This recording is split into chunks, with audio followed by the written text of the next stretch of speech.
Hello, it's Trucker George once again. The second video. I don't know if I should actually make numbers up as I go along. I once knew a trucker that did a podcast. His name was Trucker Tom. Well, he's still around. He retired not too long ago. And he numbered everything. And he was up to almost 2,400 or something like that on podcasts. That sounds a little tedious. So maybe I shouldn't say number 2, number 3, number 4. But anyways, what does that matter? You guys don't care about that, right? I am here today to talk about the Canon RF 200 to 800 millimeter camera with a f-stop of 6.3 to 9. And it does have a USM motor. So it's a little bit faster on the motor. The reason why I got to try it out is I was at a camera store and Canon was there, and we got to pick up many lenses, and I used my own camera. I didn't use the real fancy ones. I just have an RP camera, and I tried to assess which ones would be good for me. So today, there's been 4 or 5 lenses I tried that day. It was really cool. I mean, I tried out some awesome lenses that cost several thousands of dollars a piece, which I still can't justify, the cost of a lens these days. Yes, I understand there's a lot of research and development, and it's a very precise craft to make these lenses. But when you're talking $2,000 and $3,000 for a lens, I mean, right now I got the Canon RF 16 millimeter 2.8 on this camera, and I use it for time lapse, and I use it for close-ups, and I use it for landscapes and scenery shots, and it just looks good to me. It's good enough, and I think I paid $200 for the lens. That's more my steam. But this one here, this camera, the RF 200 to 800 millimeter, and by the way, I have an iPad. I have some notes, so I keep looking down just to make sure things are gonna, I'm making sense at least a little bit. I don't ramble on too much. But anyways, this lens costs $1,899. And by the time you get done with the tax, you're right at around $2,088. And it's not even an L lens. It looks like an L lens. It's white like an L lens, but it doesn't have that little red stripe around it to make it an actual L lens. And for those of you who are wondering what an L lens is, it's just a high-end professional camera lens. Photographers, landscapers that actually sell their work, or wedding photographers, they generally use the L lenses. So the first thing I noticed about this when I picked it up, it was extremely, extremely heavy. Now, I looked at the weights on it, and it says 75.5 ounces. And that's kind of hard to fathom. So I converted it over to pounds, and it weighs 4.7185 pounds. And you add the camera to it. My camera's about a half a pound. So that's 5 pounds. That's a 5-pound bowling ball. It's ridiculous. And I mean, I carried that around for maybe 20 minutes, 30 minutes, and my arms were getting tired. This is a guy that does some heavy, heavy work on his job. Well, not anymore. I kind of cut back on that. But anyways, it can really be daunting to keep a hold of this thing and keep it steady for long periods of time. It does have a handle on it, which actually is a kind of a rocker arm that sits in the middle to keep the camera and the lens balanced on a tripod. But it also makes a good handle to hold it when you don't want to be in, this position, carrying around getting ready to shoot something, right? It's kind of long. It's about this long, like a fish story, but this long. I never really did measure the length, to be honest with you, and that's okay, but it is a little on the long side. I mean, it's a 200 to 800 millimeter lens. It's not light. So when I tried it out, when I was holding it up, you know, trying to take a picture, it wasn't very stable. I mean, I kept moving up and down. I mean, the weight was so much that I could not keep it steady. Even when I kept my elbow into my onto my side and try to hold it real close and, you know, balance it, I was rocking all over the place, even at 250 millimeters. And then at 800 millimeters, it really shook a lot. I mean, there was a lot of vibration.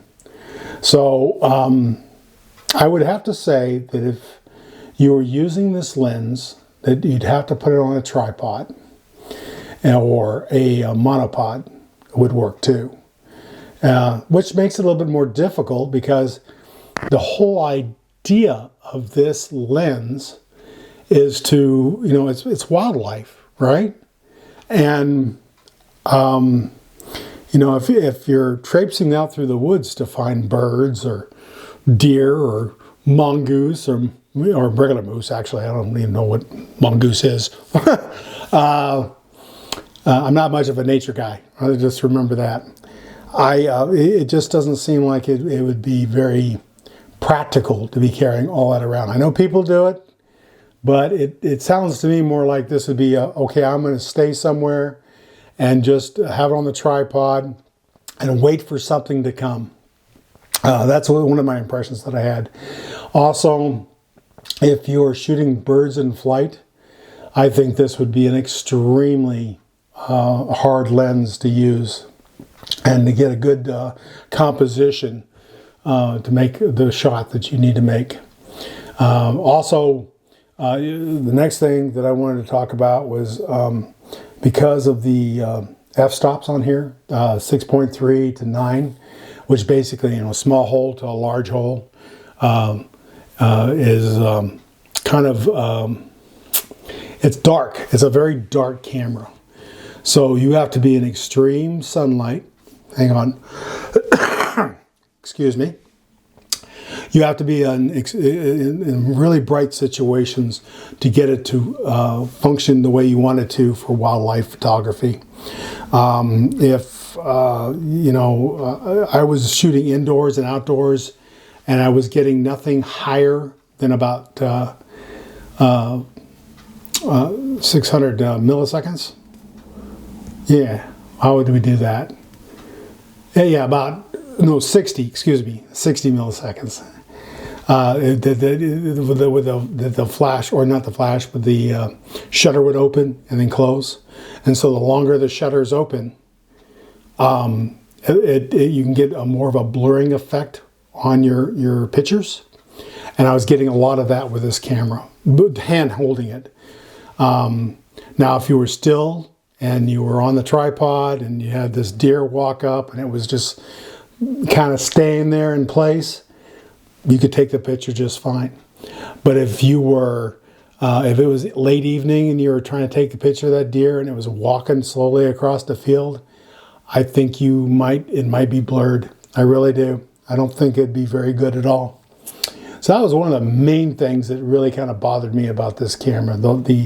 It's crazy. It's 6.3 at 250 millimeters, and at 9, you're way out. I didn't really test to see where it went from 6.3 to 9, so I'm not sure there.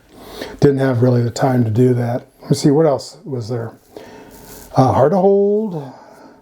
Need lots of light. Oh, stabilization. Yeah, there is a stabilization button on this camera, and it is not as good as some of Canon's stabilization on their other lenses. I don't know if they kind of got cheap on it or whatever, but I most definitely could tell a difference between the stabilization on this camera, or excuse me, on this lens, the RF 200 to 800 millimeter, and let's say the RF L lens that is 100 to 500 millimeters. Because that was the exact next lens, zoom lens that I used after I got off of this one. And there was most definitely a big difference in stabilization. And in case you're wondering what stabilization is, it's just basically there's an access inside the camera. Again, you know, it goes like this and it goes like this, and it allows the camera to, you know, keep everything steady on that lens to a certain extent. I think it's up to 5.5 stops, right? And it just didn't seem to work very fast on this particular lens. So that's another big problem you will have, especially, like I said, birds in flight, stuff like that. Once again, I think that this camera is most definitely for the long shots with still objects, or, you know, non-moving objects like a squirrel in a tree, a bird, a frog on a rock, whatever you like to take a picture of, right? I guess you could use it as a spy, you know, lens, you know. I could see that. You might be a little perverted on what you're doing with that. I don't recommend it, but, you know, I guess you could, it would be good enough for that. But to me, after checking out the lens, because I have looked at some zoom lenses for myself, I much rather have the 100 to 400 Canon lens non-L, which is like only a third of the price. I think it would be just as good as using this, other than it's only 400 millimeters and this is 800 millimeters. But the difference in price is incredible. I think it's like $650 for the 100 to 400 non-L lens for Canon. So I hope this helps out a little bit on your decision if you want to make the purchase of this 200 to 800 millimeter lens. For the price, I don't recommend it. I mean, look at it this way, right? If you are, what's my time here? Gotta be careful.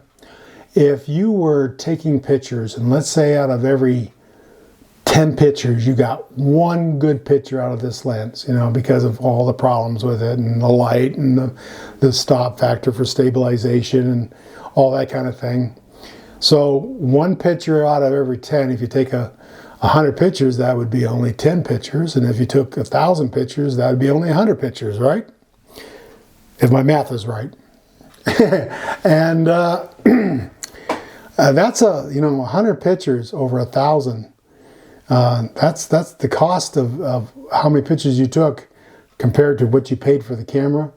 Doesn't really do much for you, right? It gets costly. Now, if you're a professional and you can sell each picture for $300 a piece, would it still be worth it? No, because a professional will be using a lot more expensive equipment than this to get these shots, to be able to sell these shots. You know, this is most definitely for the amateur, which I am. I am not a professional by no means. In fact, I've only been dabbling into cameras for 2 years now, you know. I'm on a Flickr account. You can look me up there if I put the link down, if they'll allow me to put the link down. But, you know, but that's all just, you know, amateur shooting, you know. So anyhow, yeah, I just can't recommend this lens at all. Now, I'm going to do another one later on talking about the 100 millimeter to 400 millimeter L lens, Canon RF lens. But even that's even more expensive. That's like $2,800 or something like that. And I just don't see it. So here's the takeaway from all this, okay? If you're an amateur photographer and you're just doing this as a hobby, stick with the cheaper stuff. Stick with the Canon RF 100 to 400. Or I think there's another one called the RF 28 to 248 or 250. I really like them two lenses quite a bit. And they were much more reasonable. And I think you'd get a whole lot more use out of them. And you'd be a little bit happier with your shots. And I'll talk about these two lenses down the road too. So anyhow, hope this helped. And you will see no links to where you can buy this stuff, this crap. Because, like I said before in my other videos, I'm not here to make a buck. This is a hobby. And I'm just going to enjoy the hobby and talk to you and give you my honest opinion. And that's it. So with that, I'd like to say adios and have a good night for a day.